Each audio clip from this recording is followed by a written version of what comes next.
Un génie, une légende, le King of Pop. Tant de noms pour définir une seule personne, Michael Jackson. Aujourd'hui, attardons-nous sur son œuvre, son héritage. You wanna see who's bad? You wanna see who's bad? Come on, let's do it. Let's see who's bad, man. Come on, let's go.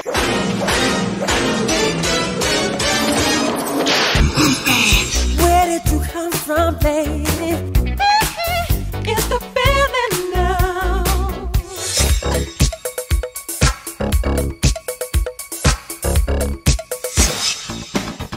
Dangerous. Rock my world. You know you did, and everything I own did. Susie got your number, and Susie ain't your friend. Look who took you under with 7 inches in. We've been together for such a long time. Now music and me.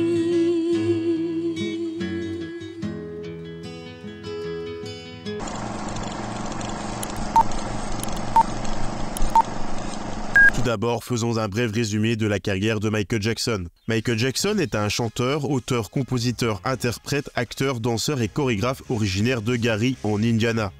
Il est né le 29 août 1958 et commence sa carrière d'ores et déjà au très jeune âge de 6 ans, en chantant et réalisant des musiques avec ses 4 autres frères, sous l'impulsion de leur père Joe. Ce n'est qu'en 1969, alors âgé de 11 ans, que Michael et ses frères commencent réellement leur carrière, sous le nom des Jackson 5, et ce, chez le label de la Motown. Pour ce qui est du début de carrière solo de Michael Jackson, nous pouvons établir qu'il y posera déjà un pied, malgré qu'il soit encore chez les Jackson 5, en 1971, avec son premier album, Got to Be There. Michael y est alors âgé de 13 ans, il sortira un second album en 1972, nommé Ben, comme la chanson qu'il chantera pour le film éponyme portant ce même nom. Après des années avec les Jackson 5, qui au passage ont entre-temps changé de nom pour devenir The Jacksons, au moment de changer de label, et qui par la même occasion ont commencé à atteindre leur maturité musicale avec leur album Destiny en 1978, avec des tubes tels que Blame It on the Boogie, Michael Jackson commencera à prendre ses distances de plus en plus fréquentes avec le groupe, à partir de la sortie de son véritable premier album solo, Off the Wall, qu'il coproduira avec le célèbre producteur de renom Quincy Jones, qu'il rencontrera sur la comédie musicale The Wiz. Off the Wall fut récompensé, mais pas du tout à la hauteur de ce que Michael espérait, et entre quelques productions avec ses frères, il prépara son nouvel album, qu'il veut comme le meilleur album possible. Et c'est à partir de là que sa carrière va prendre un grand tournant artistique, et va le propulser au rang de superstar mondial, quand il sortira son album Thriller en 1982, qui est encore, à ce jour, l'album le plus vendu de tous les temps avec une estimation de près de 110 millions d'albums vendus. Après cet album, sa carrière étant bien lancée et après avoir réalisé un tout dernier album avec ses frères en 1984 du nom de Victory, il sortira succinctement et avec des tournées et clips qui s'y raccolent, Bad en 1987, Dangerous en 1991 et History en 1995. Après ces 5 albums solo, la carrière de Michael Jackson connaîtra un ralentissement, avec Blood on the Dance Floor en 1997, un album contenant quelques musiques dans la continuité de History, mais dans un faible nombre et rempli de plusieurs musiques remixées de l'album précédent, suivi d'Invincible en 2001 qui deviendra l'une des plus mauvaises ventes de l'artiste, suite notamment au manque de promotion suite à de profonds désaccords avec son label Sony Music, entraînant par la suite et de par les différents problèmes qu'il rencontrera au cours de sa vie, une fin totale de réelle production musicale en dehors des quelques inédits mis dans des compiles tels que Number One. C'est le 25 juin 2009, alors qu'il était en pleine préparation pour sa tournée This Is It, qui devait signer son grand retour sur scène, qu'il décédera à l'âge de 50 ans, fermant ainsi la porte de cette carrière mouvementée et bien chargée. Le résumé étant fait, nous allons pouvoir analyser point par point toutes les choses qu'il a réalisées, produites, inspirées et apportées dans sa carrière, qui ont créé un précédent dans le monde artistique, mais pas que. Commençons tout d'abord par... Liberian girl, you know that you came and you changed my world. Pour aborder ce domaine, il me semble bon de d'ores et déjà revenir sur la façon dont Michael Jackson procédait pour un certain nombre de ses musiques. D'ores et déjà, quand on parle de Michael Jackson, on parle de King of Pop. Sauf que c'est vraiment un très gros raccourci. Michael Jackson était quelqu'un qui savait très bien où puiser ses inspirations et comment les adapter et les fusionner à la musique. Il ne voyait pas un genre musical comme la pop. mais plutôt comment utiliser les genres qui s'opposent pour les fusionner pour permettre d'atteindre la vision que lui et ses collaborateurs avaient en tête. Prenons l'exemple le plus parlant avec l'une de ses musiques les plus connues, Beat It, qui fait donc partie des musiques dont il a été le créateur de la musique de A à Z. Quand Michael avait l'idée, il avait absolument tous les instruments dans sa tête et de comment les différents instruments et mélodies devaient s'agencer. Et ce, alors qu'il ne savait absolument pas jouer d'instrument et n'avait donc aucune notion de solfège. Mais il avait un autre talent qui pouvait bien lui servir, le beatbox.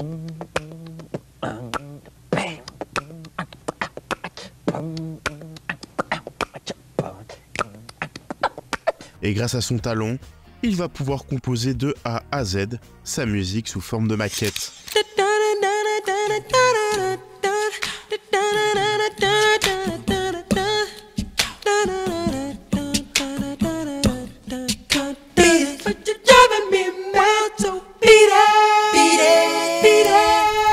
Comme vous avez pu l'entendre, toutes les sonorités si reconnaissables de Beat It étaient là. Manquait plus qu'à lui et ses équipes de créer et broder autour de ces mélodies. En prenant par exemple un son samplé d'un vinyle de promotion d'un clavier dédié à la création sonore.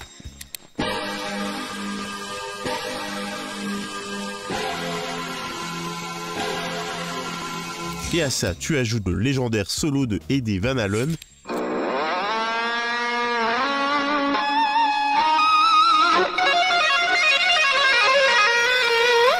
Et tu obtiens un tube légendaire.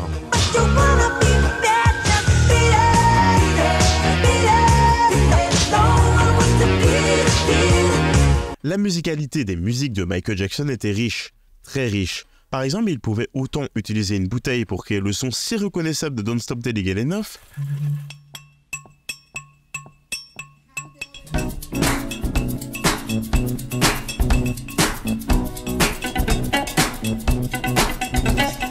y mettre ses fameux tics vocales reconnaissables entre mille permettant une énergie et une touche rythmique en plus,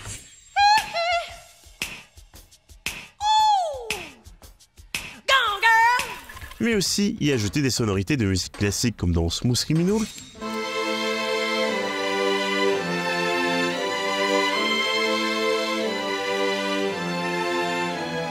Ce n'est pas tout, Michael Jackson a apporté une chose unique en son genre. Chaque musique avait son univers, son ambiance et racontait pour leur grande majorité une histoire. Il a réussi à créer au fur et à mesure de sa carrière des musiques avec un excellent storytelling. Le meilleur exemple est très certainement la musique de Thriller avec la voix de Vincent Price, ajoutant une dimension théâtrale et cinématographique à la chanson. Darkness falls across the land.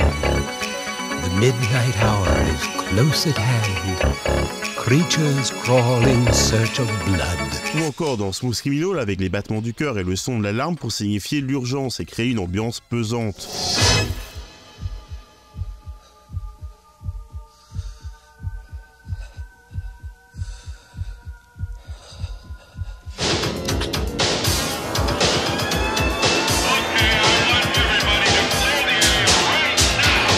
Ou tout simplement introduire dans un environnement onirique et naturel pour nous montrer la beauté simple du monde avec Earth Songs.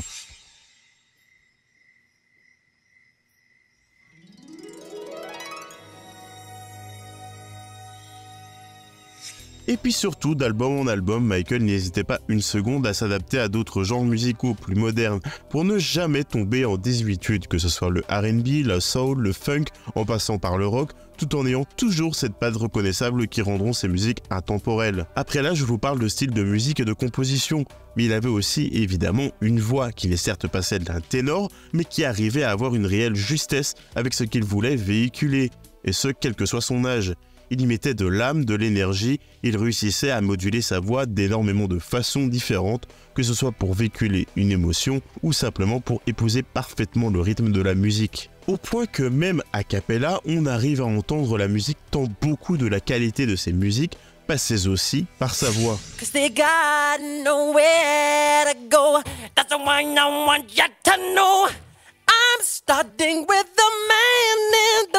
Bien évidemment, en dehors du talent de Michael, il savait surtout bien et avec qui s'entourer. Sa réussite musicale repose donc aussi sur ses ingénieurs du son par exemple, comme l'un de ses plus fidèles amis, Bruce Swedin, qui l'aura suivi durant toute sa carrière solo, mais aussi et surtout ses producteurs comme Quincy Jones, et ce dès la période de Off the Wall, avec qui ils se sont juste totalement trouvés artistiquement et qui l'un sans l'autre n'auraient certainement pas créé ces 3 albums de légende que sont Off the Wall, Thriller et Bad, qui ont chacun à leur manière impacté durablement l'industrie. Sans oublier qu'à partir de Dangerous, Michael passera à l'autoproduction, délaissant donc Quincy Jones pour lui permettre de changer drastiquement son style, pour passer à un style New Jack Swing qui était la nouvelle mouvance populaire de l'époque, le tout mélangé à des styles plus opposés comme par exemple le rock alternatif.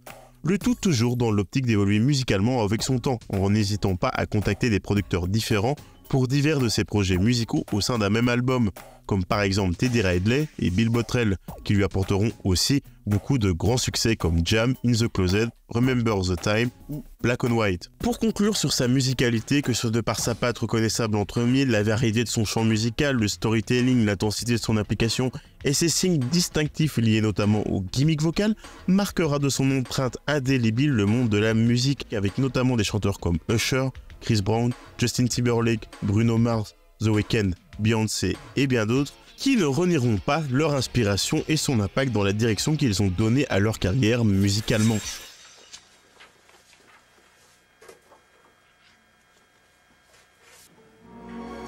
Have you seen my childhood? I'm searching for the world that I come from, 'cause I've been looking around in the lost and found of my heart.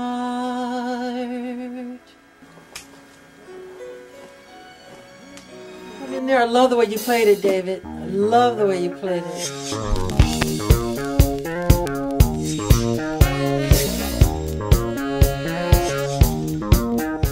Michael Jackson est reconnu mondialement comme l'un des meilleurs danseurs de tous les temps, notamment de par tout ce qu'il a apporté pour la danse moderne et le breakdance. Mais pour comprendre ce qu'il a apporté et comment il a influencé toute sa profession par la suite, il est bon de connaître ses influences, ses inspirations, voire ses reprises de pas mythiques. Car même si son apport au monde de la danse est indéniable, son génie est surtout celui d'avoir réussi à synthétiser et s'approprier des pas de danse pour qu'ils soient identifiés comme les siens.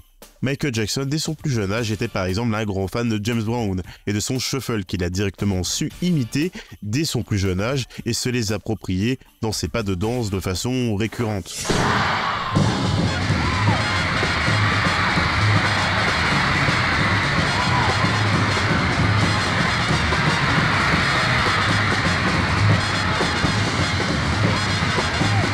Pour ce qui est du breakdance, il s'est beaucoup inspiré du popping, du locking et d'autres danses de rue duquel il reconnaîtra s'être beaucoup inspiré. À cela, il est aussi combiné avec des mouvements provenant du monde du mimétisme, comme le mime marceau. Mais ce n'est pas tout, beaucoup de ces pas de danse étaient en fait des réinterprétations de pas de grands danseurs de claquettes duquel il était très friand dès son plus jeune âge.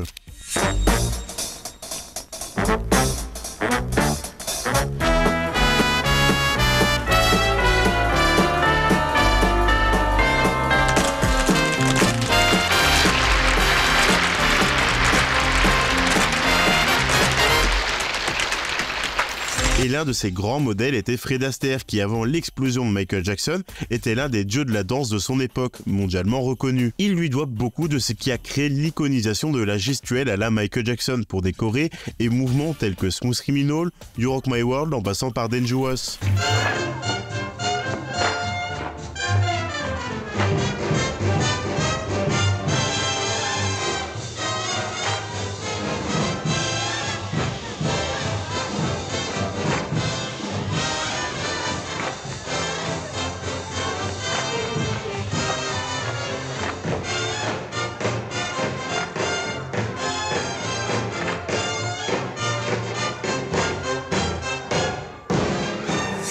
Ces inspirations sont difficilement quantifiables, on peut aussi nommer John W. Sublette, danseur de claquettes, ou encore Jeffrey Daniel, précurseur du breakdance.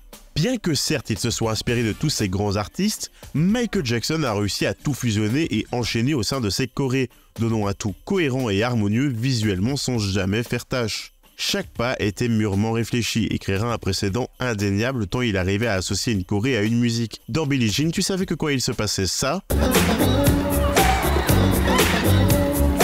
Le moonwalk, ce pas flottant aux portes du réel, donnant comme une impression de marche arrière, allait avoir lieu. Tous ces pas de danse étaient fluides et enchaînés avec une telle ferveur qu'il pouvait en faire lever les foules. Ces pas étaient comme hypnotisants. Quand on le voyait danser, on avait l'impression que c'était aussi naturel pour lui que de marcher. N'oublions pas non plus l'avènement des danses synchronisées qu'il va introniser dans les clips vidéo et sur scène qui deviendront à n'en pas douter un incontournable pour tout artiste à venir.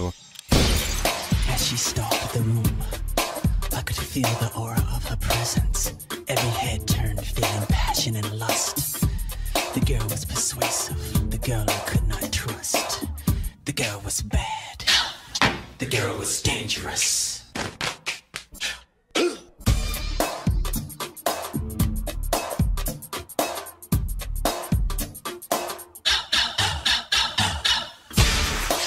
Ces chorégraphes arrivaient en quelque sorte à véhiculer une histoire et à retranscrire la musique. Et l'un de ses plus grands chefs-d'œuvre reprenant cet exemple d'émotion et d'histoire retransmise par les pas est sans conteste Billie Jean. Tout dans sa gestuelle montre sa maîtrise, ça appuie les propos de la musique, ça l'accompagne avec une telle virtuosité qu'il est difficile d'en décrocher le regard.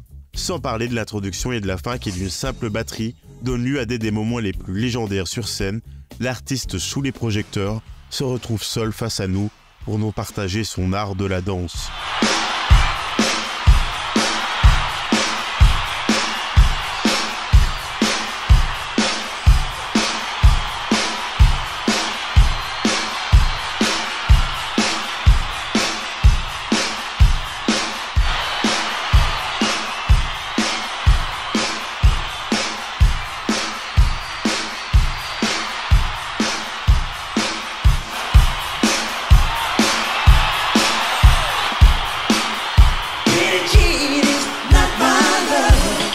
Grosso modo, il arrivera simplement à partager sa culture de la danse, en l'améliorant, en la personnalisant et en l'adaptant au thème du style de la musique, pour finalement en faire un style à lui seul, Michael Jackson, qui à son tour, de par son ingéniosité et sa maîtrise, inspirera bon nombre de danseurs et de stars à en devenir, avec ses danses ultra synchronisées incorporant des mouvements de street et breakdance qui sont maintenant courants et font partie des styles de danse les plus représentés et reconnaissables aujourd'hui, et qui naturellement pour beaucoup de chanteurs danseurs actuels leur est venu de par Michael Jackson qui en impactant la culture populaire a réussi à transmettre tout le savoir qu'il a appris de ses prédécesseurs. Why do you always grab your crotch?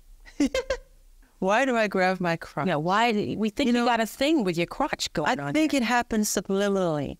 When I dance, if you're a dancer, you know, you're just interpreting the sounds and the accompaniment of the music. If there's a driving bass, you become the bass. If there's a cello, if there's a string, you become that.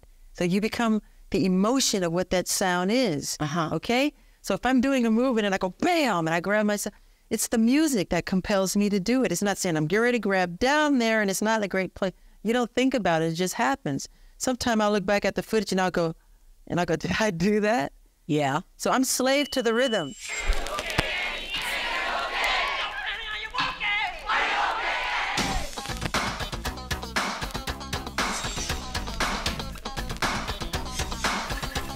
Évidemment, pour ce sujet-là, c'est d'utilité publique et connue de tous. Oui, Michael Jackson a totalement révolutionné le clip vidéo. Mais comment et à quel point il a transgressé le média sans que personne avant, ou même après, n'arrive à ne l'égaler? Déjà, en premier lieu, l'une des choses à savoir, c'est que pour ce faire, Michael s'est très bien entouré de personnes influentes et talentueuses du monde du cinéma. Et ce, car il savait très bien comment et avec qui faire ce qui lui permettrait d'atteindre ses ambitions artistiques en termes de clip musical. Car il faut bien comprendre qu'avant ça, personne n'avait ne serait-ce qu'imaginé l'impact marketing et artistique que pouvait avoir un clip vidéo. Avant, c'était vraiment là juste pour avoir quelque chose qui accompagnait la musique à la télé. Des couleurs flashy, une danse et du playback, et c'était bon, le clip était là. Mais lui voulait plus que ça, car déjà il voulait dans un premier temps que son album, alors déjà sorti depuis 1 an, continue son ascension fulgurante, et pour lui sa promotion et son œuvre n'étaient pas encore finies. Lui était grand fan de cinéma, et notamment du film Le Loup-garou de Londres. Il veut donc quelque chose qui s'approche de ce film,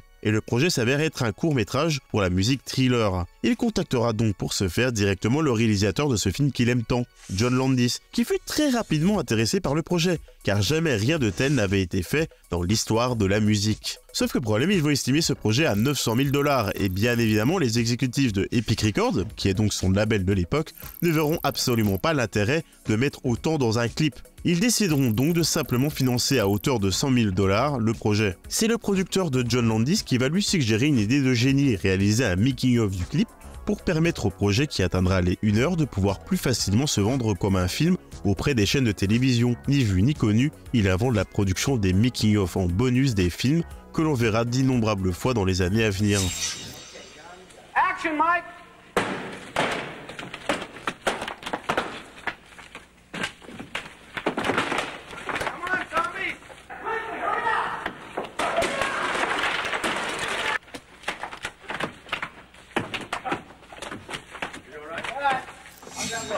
Finalement, après dans un premier temps un refus de MTV, une autre chaîne finira par financer une partie du clip, ce qui poussera par la suite MTV à accepter de payer la moitié du budget nécessaire. Pour le reste, c'est Michael lui-même qui décidera de financer la partie restante. C'est parti, Thriller part donc en production. Au programme, un scénario comme un véritable court-métrage, un début, un milieu et une fin, des petits éléments d'intrigue, des effets spéciaux et une chorégraphie, et ça y est, le projet est prêt et s'avère être une véritable révolution.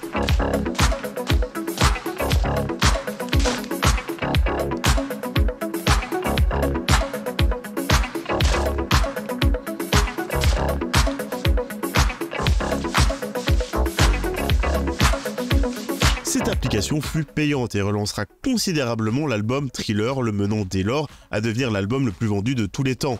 Le clip sera un tel événement que même à l'autre bout du globe, en France, la sortie du clip sera annoncée et montrée dans une émission spéciale. Thriller, c'est le titre de cet album, Michael Jackson, avec une réalisation de John Landis, produit par Michael Jackson et Quincy Jones, excusez du peu. C'est un film qui est un film d'épouvante, un film d'humour, digne du festival du film fantastique d'Avoriaz. Ceux qui sont sensibles ferment les yeux, mais n'oubliez pas que c'est un film d'humour tout de même. Regardez, Thriller, Michael Jackson. Ce qui était vraiment du jamais vu. Dès lors, chacun de ces albums sera accompagné de clips plus ambitieux les uns que les autres. Et ce sera notamment le cas avec l'album Bad et sa musique éponyme qui aura droit à un court-métrage de près de 18 minutes réalisé par ni plus ni moins qu'un des meilleurs réalisateurs à ce jour, Martin Scorsese. Michael Jackson et Martin Scorsese vont créer une histoire inspirée d'un fait divers américain de l'époque. Leur histoire parle d'un jeune homme du nom de Darin qui réussit ses études et ce malgré son niveau de vie. Malheureusement, il est entouré de mauvaises influences dans des quartiers défavorisés et sa réussite, sa façon d'agir et de paraître va le mener à être blâmé et rejeté par ses amis. Are you bad? Or is that what they teach you up at that little sissy school of yours? How to forget who your friends are? Well, let me tell you something. I don't care what they teach you up there. You either down or you ain't down. So the question is, are you bad or what? Leave me alone. I said, Leave me alone. I'm tired of you messing with me. Stop it. Are you bad? Stop it. Huh? Leave me alone. Stop. Get out of my way. Move. Le vrai génie de ce clip se trouve dans le fait de réussir à faire exprimer le personnage joué par Michael Jackson accompagné de sa bande, de par la musique et la chorégraphie pleinement inspirée de West Side Story pour mettre fin au conflit entre les deux groupes, tout comme dans le film susnommé. Tout dans ce clip, que ce soit le ton, la mise en scène, le jeu sur les bruitages, les échelles de plan et la choré en perpétuel mouvement, est à mes yeux un deuxième stade d'évolution et de maîtrise à travers ces clips, qui au fur et à mesure des années repoussent les limites de ce qu'il est possible de réaliser. Ce n'est plus des clips, mais bien des courts-métrages à part entière. L'étape d'après sera sans nul doute l'un des summums de ces clips vidéo, et ce avec Moonwalker, qui est ni plus ni moins qu'un film comprenant un moyen métrage et plusieurs clips inédits qui seront diffusés directement en salle de cinéma, devenant par la même occasion la vidéo musicale la plus vendue de tous les temps. On y voit dès le début une séquence d'un de ses concerts qui enchaîne directement avec un montage rétrospectif de sa carrière jusqu'alors. On passe après à Speed Demon mêlant animation stop motion mixée au réel. S'ensuit le clip Leave Me Alone, des plus fous artistiquement, totalement en stop motion et assemblé de différents éléments graphiques l'un avec l'autre, avant d'enfin arriver dans le plus gros morceau du film, le moyen métrage, qui va nous mener à la partie Smooth Criminal, s'inspirant en grande partie des films noirs, reprenant aussi par la même occasion et comme dit plus tôt l'imagerie instaurée par les films de Fred Astaire. Des jeux sur les ombres, les chorégraphies, les sonorités, l'ambiance, la folie et les films de gangsters, en mêlant le tout à ce pas de danse hors du réel qu'est le lean. L'iconographie et la photographie de ce clip est telle qu'il instaurera dans l'inconscient collectif beaucoup de l'imagerie que l'on se fait encore aujourd'hui de l'univers de Michael Jackson.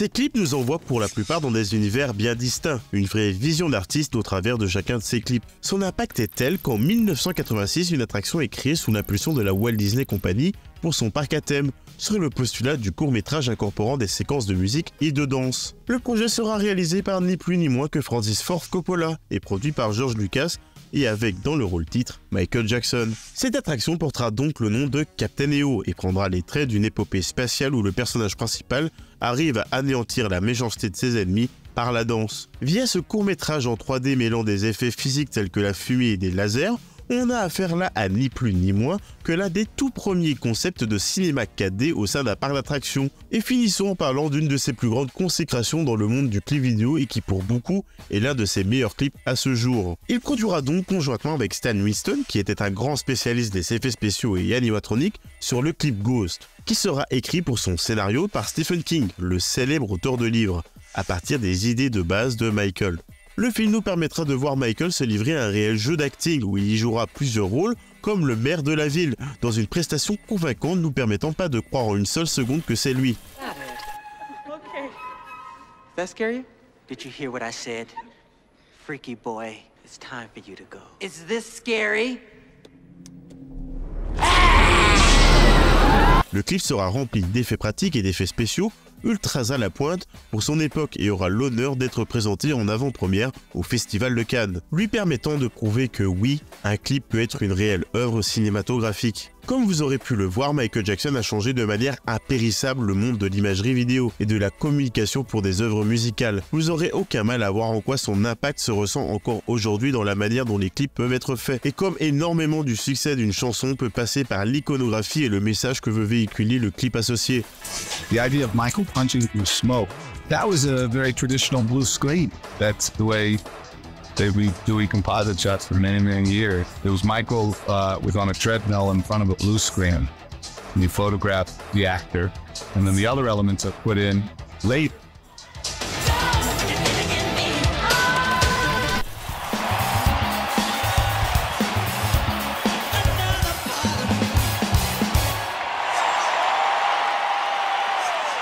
Un des plus grands regrets de bon nombre de personnes est de ne jamais avoir pu voir Michael Jackson sur scène. Et pour cause, il est mondialement reconnu comme l'un des plus grands showman que le monde ait jamais connu, dans tous les sens du terme. Que ce soit le chant, la danse, la prestation scénique, la pyrotechnie, voire même les décors. C'est l'artiste qui est souvent crédité pour avoir initié le concept de méga tournée internationale, et ce notamment grâce à sa première tournée solo sans ses frères, le Bad World Tour.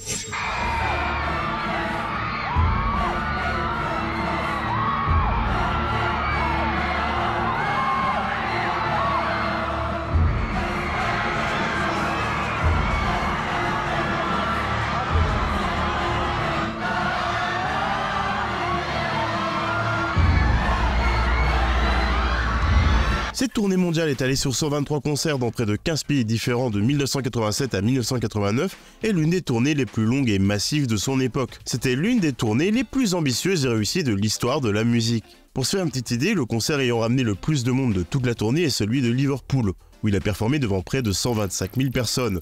On estime au total que la tournée aura ramené un total de 4,4 millions de spectateurs au total à travers le monde. Cette tournée a été un réel événement majeur dans l'industrie musicale et a établi des nouvelles normes pour la production de shows en direct à grande échelle. C'est lors de cette tournée que, mondialement parlant, son talent et sa prestance scénique a pu être reconnu à sa juste valeur. Car pour beaucoup, c'était du jamais vu. Autant d'énergie, de chant mélangé à de la danse, le tout est allé sur près de 2 heures de concert.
total, dans sa carrière, Michael Jackson réalisera 3 grandes tournées internationales. Le Bad World Tour, le Dangerous World Tour et le History World Tour. Toutes avaient leurs qualités indéniables, et ce même si le Bad World Tour restera sa plus grande tournée et sa plus complète en termes de mélange de chant et de danse. Là où par exemple pour le History Tour, suite aux années qui passent, son rythme de vie et sa santé, il chanta pour une grande majorité plus du tout en live. Chaque tournée était un tour de force de mise en scène. Par exemple pour le Dangerous Tour, on pouvait le voir arriver en héros sans avoir besoin de bouger tout en mettant en transe son public.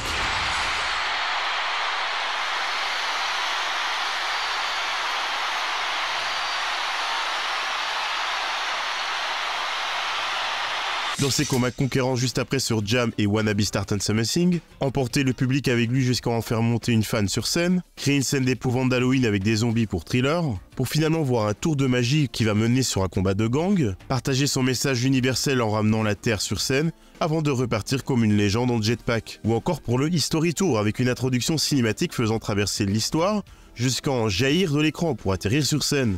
Il y sera rejoint par une armée, il arrivera avec une Gatling à la main comme un gangster avant d'être projeté en silhouette type vieux film noir, où il emportera les criminels dans une danse endiablée avec lui, avant d'être soufflé en avant par le souffle de la dynamite. Un tank arrivera même sur scène où il arrivera à convaincre un militaire de baisser les armes, et il dira au revoir en célébrant le monde et son histoire. Comme tout ce que j'ai cité depuis le début, il garde dans toute son œuvre son sens du storytelling de bout en bout. Ses concerts étaient d'une scénographie incroyable, encore plus pour l'époque, le tout amené à sa prestance sur scène et ses chorégraphies, jusqu'à son dernier souffle avec This Is It, avec lequel il voulut encore transgresser les limites du possible. Cela créera bien évidemment un précédent poussant les artistes à l'avenir à bien penser à une scénographie avancée et à faire participer les fans en les faisant notamment monter sur scène. De par ce biais, il amènera les albums à devenir presque indissociables de leur tournée, tant elles vont finir par compter dans l'image et la promotion de l'album. The record company usually like for you to support your album and go on tour. I don't like to. I do like relating to the fans, giving the fans a chance to see you face to face because the energy is great. It's fantastic. And we have, I don't know how they enjoy the show because it's festival seating. They don't want chairs. Even if there were chairs, they would stand on them and just, it's a difficult thing to tour. You go from one continent to another, you're sleepy, the time zones are different, you can't sleep after the show, the adrenaline is up here. Well, can we just do it again without the negative saying that you don't like the tour? I don't like it though. I know, but see, this I go through what hell. What are you setting up though? I don't understand. I go through hell touring. Okay, then I'll make it positive then. Yeah, it's just. Well, you know the truth. Yeah. Okay. And action, Michael. I love to tour. You guys messed up. Just say. Why you all start laughing? I'm ready to get into it. Everybody allegation in the suit on the news. Everybody dog, bang bang, shot dead. Everybody's gone. And all I wanna say is that they don't really care about us.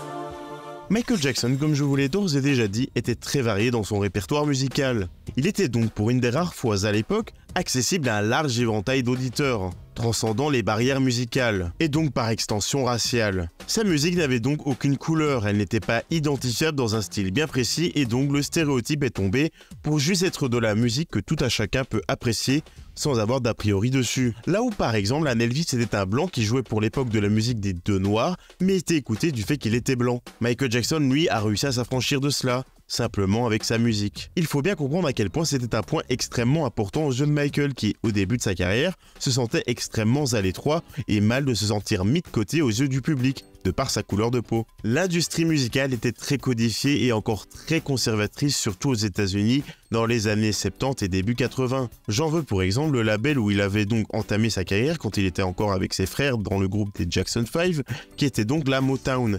Et bien ce label était réputé à l'époque, aux États-Unis, comme étant le label des Noirs. Aujourd'hui, bien évidemment, cela serait inimaginable comme propos, mais c'est vraiment comme ça que les choses étaient représentées. Et donc en se lançant dans sa carrière solo avec Off the Wall, pour lequel il avait de grandes ambitions et il avait donné beaucoup d'investissements pour le produire, l'album fut donc un énorme succès, encore plus pour un début de carrière solo. et il fut multi-nominé aux Grammy Awards. Mais malheureusement pour lui, il ne recevra qu'un seul prix, celui de la meilleure performance vocale R&B. Simple nomination qui, à ses yeux, était profondément injuste, le R&B étant perçu à l'époque comme une musique non destinée aux blancs. Michael vit ça comme une preuve qu'il fut mis dans une case de par son style musical et sa couleur de peau. C'est comme ça que pour Thriller, il se mettra à produire dans plusieurs styles différents, à les fusionner entre eux, en pensant même à faire une musique chantée en featuring avec un des chanteurs des plus reconnus auprès de la population blanche à ce moment, Paul McCartney, qui est évidemment un ancien membre du groupe des Beatles, en sortant notamment la musique The Girl Is Mine comme tout premier single. Mais ce n'est pas tout, car avec Thriller, c'est comme je vous l'avais dit, l'avènement des clips vidéo, avec en premier lieu Beat It et Billie Jean. Malgré leur grande qualité et renommée, les clips de ces musiques coinceront auprès d'un intervenant primordial, MTV. À l'époque, aux États-Unis, si vous vouliez voir un clip vidéo, vous deviez passer par MTV. Sauf que problème, MTV était entièrement opposé à diffuser un artiste noir sur ses programmes, quel qu'en soit son succès. Mais après moult pressions d'artistes influents du milieu, du label et la réclamation à tort et à cri des fans et téléspectateurs, ils finiront par céder et diffuser pour la toute première fois le clip d'un artiste noir à la télévision. Ce genre de discrimination pour laquelle il se battra pendant toute sa carrière fut notamment le postulat de la musique Black on White, abordant le fait que l'on soit blanc, noir ou quoi que ce soit d'autre, quelle importance ça peut avoir au final. La fin du clip sera même décriée pour une expression un peu trop violente de ce message où on le verra casser de multiples éléments sur son chemin des vitres, des voitures et des éléments antisémites dissimulés de part et d'autre, démontrant le racisme ambiant toujours bien existant. Le même genre de remarque sera attribué au clip They Don't Care About Us, que l'on peut traduire par Ils se foutent pas mal de nous, où il aborde les discriminations policières et globales envers différentes ethnies et tranches sociales de personnes. Inutile de vous spécifier à quel point son message est toujours d'actualité au point où la musique They Don't Care About Us a notamment servi de musique représentant le mouvement Black Lives Matter. Et pour revenir directement dans le monde de la musique, son influence et sa renommée ont impacté l'industrie jusqu'à nos jours, où la majorité des artistes les plus populaires aujourd'hui n'ont plus du tout du mal à partager leur production, leur art, quelle qu'en soit leur origine. La musique n'est plus codifiée et fermée à une tranche de population, que tu sois blanc, noir ou toute autre ethnie et teinte de peau différente, la musique peut voyager et plaire à tout le monde. Throughout the years, black artists have been taken advantage of. It's time bound that we have to put a stop to this incredible injustice. This is from James Brown to Sammy Davis Jr., some of the real pioneers that inspired me to be the entertainer that I am. These artists are always on tour because if they stop touring, they would turn and go vertical. This isn't a new animal. I mean, this has been going on for a long time. And you know that Otis Blackwell wrote most of the Elvis Presley songs.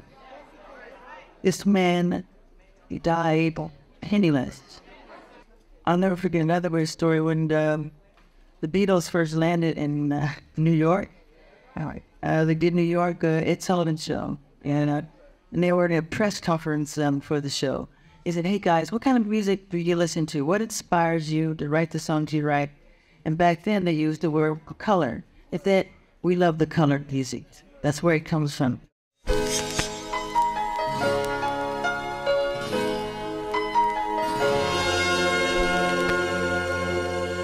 Bien qu'il ait transgressé son milieu, il a aussi eu un impact dans bien d'autres domaines. Tout d'abord, il changera littéralement la face du monde en contribuant à de lourds combats humanitaires, comme avec We Are the World de l'initiative originale même de Michael Jackson, qui, alors qu'une famine sans précédent frappait l'Afrique, décida de ramener la crème de la musique américaine des années 80 autour d'un même projet, pour mettre en lumière ces conditions affreuses, et faire avancer l'unité, l'espoir et le soutien envers les gens dans le besoin.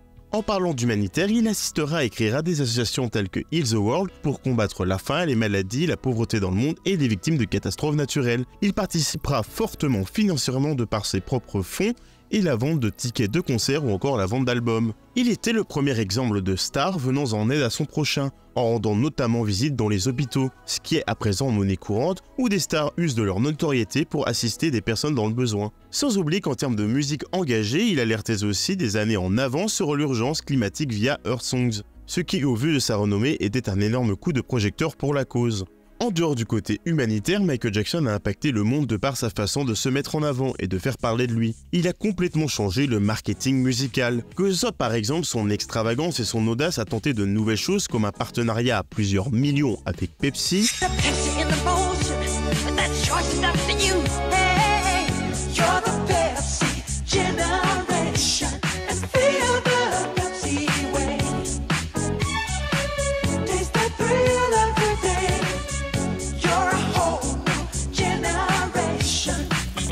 statues à son effigie à travers les 4 coins du globe pour accompagner chacun de ses passages pour la tournée History.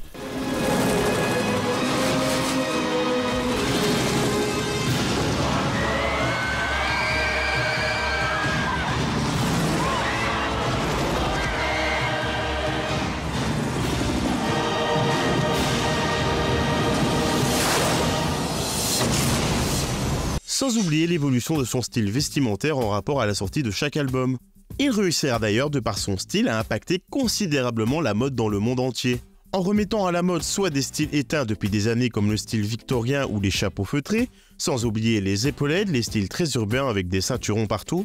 Et pourtant ce n'est qu'une toute petite partie du style qu'il a pu apporter, mais comprenez bien qu'il n'avait aucune limite. Tout était bon, tant que ça collait à sa vision, que cela intriguait et sortait de l'ordinaire. Les artistes contemporains montreront de façon flagrante à quel point son style les aura marqués à tout jamais. Finissons donc sur son sens du marketing à grande échelle avec un apport sans commune mesure, celle de la mi-temps du Super Bowl, qui est aujourd'hui mondialement connu comme le moment à ne pas rater. Car avant, le show de la mi-temps n'était pas vraiment sensationnel. Il était en grande partie tenu par des fanfares du coin. Mais Michael Jackson, avec son passage qui a été retransmis pour l'occasion aux 4 coins du globe, va absolument révolutionner le show de la mi-temps, de par la prestation qu'il va donner, mais aussi et surtout les moyens déployés.